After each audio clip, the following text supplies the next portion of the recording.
This is a Madani surah, which means this surah came down after the Rasul of Allah sallallahu alaihi wasallam moved to Medina.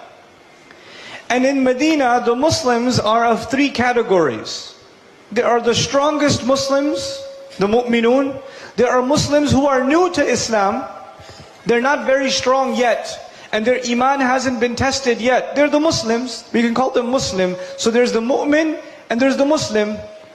And then there are those who came into Islam, but they don't have good intentions, or they don't have strong will. So when the test comes from Allah, they fail the test. They fail the test. And these are the munafiqun. May Allah not make us from them.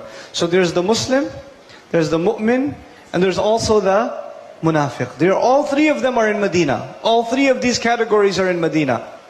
But in Mecca, when Rasulullah ﷺ was in Mecca, then actually the level of iman and the level of conviction in Mecca was very high. So the overall level of iman of the Muslims was much higher in Mecca, and it's now starting to come down in Medina, because it's not only the highest believers, as-sabiqun, ulaika al-muqarrabun. It's not only them. There are some new people too, who haven't gotten the kind of training that Abu Bakr as-Siddiq has, radiallahu anhu, or like Umar, radiallahu anhu. There's some new people. And also there are people who are munafiqun. So overall, the concentration has gotten low. The iman is not as strong.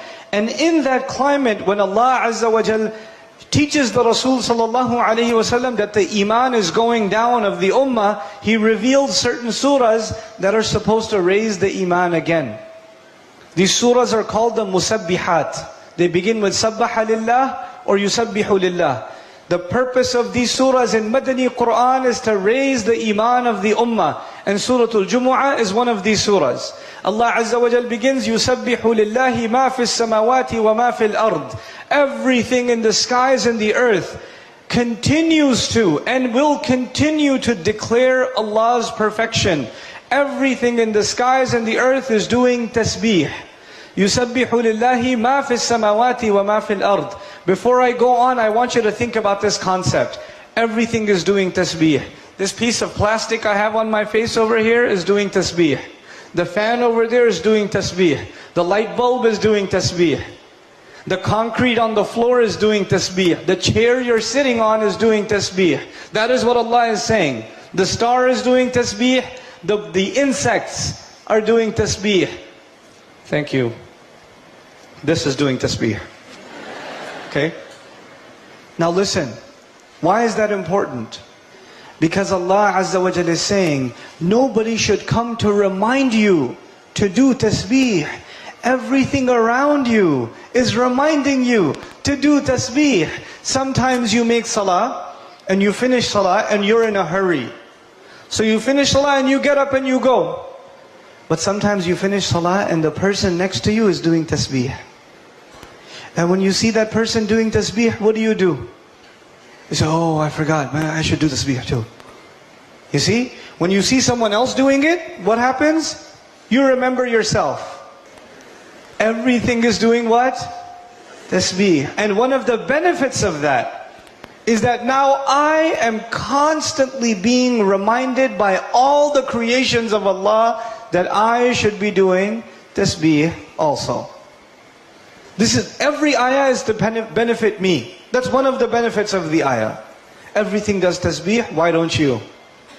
يُسَبِّحُ لِلَّهِ مَا فِي السَّمَاوَاتِ وَمَا فِي الْأَرْضِ الْمَلِكِ الْقُدُّوسِ الْعَزِيزِ الْحَكِيمِ. This is unusual in the Quran. Allah usually mentions two of His names at the end of an ayah. وَاللَّهُ غَفُورٌ رَحِيمٌ وَاللَّهُ عَزِيزٌ حَكِيمٌ. But here you find four names of Allah in a row. Al-Malik, Al-Quddus, Al-Aziz, Al-Hakim. Four names of Allah. The first name is Al-Malik, which means the king. The second name is Al-Quddus, which means the ultimately pure.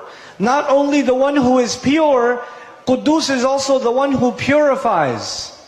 So there are two meanings, the lazim and the muta'addi meaning. The one who is pure and the one who purifies. That is the Quddus. I'm giving you simple meanings. What was Al-Malik? Call it out loud. What was Al-Malik?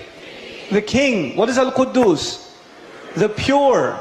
The pure and the purifier. The pure and the Purifier. Okay, that's Al-Quddus. Then it's Al-Aziz. Al-Aziz is the authority. Someone who has Izzah has two things, by the way. Izzah has two things in it. Izzah has respect, and Izzah has authority.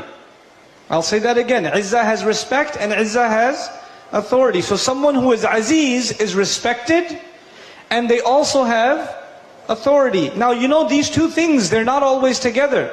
Sometimes people have authority, but they have no respect. Sometimes the government or a police officer has authority, but people still don't respect him. They listen to him because they're scared of him, but they don't listen to him because they respect him. You understand? So you can have authority without respect. It's possible. You can also have respect without authority. It could be an old lady that's crossing the street. We respect her because she's older, but she may not have any what? No authority. So you have respect and authority are two different things. But when you call someone Al-Aziz, then you respect them and they have authority. And by extension, you respect their authority. This is Al-Aziz. So there was Al-Malik, which was the king. Al-Quddus, the pure. Al-Aziz, the one who gets respect and has authority. Okay, now Al-Aziz, what's the last name? Al-Malik, Al-Quddus, Al-Aziz, Al-Hakim. Al-Hakim is the wise. Al-Hakim is the one who has wisdom. There are 4 names of Allah Azza wa Jal mentioned in this ayah. And as I continue this brief dars, I want you to try to remember these 4 names. I'll say them out loud again. Al-Malik, Al-Quddus, Al-Aziz, Al-Hakim.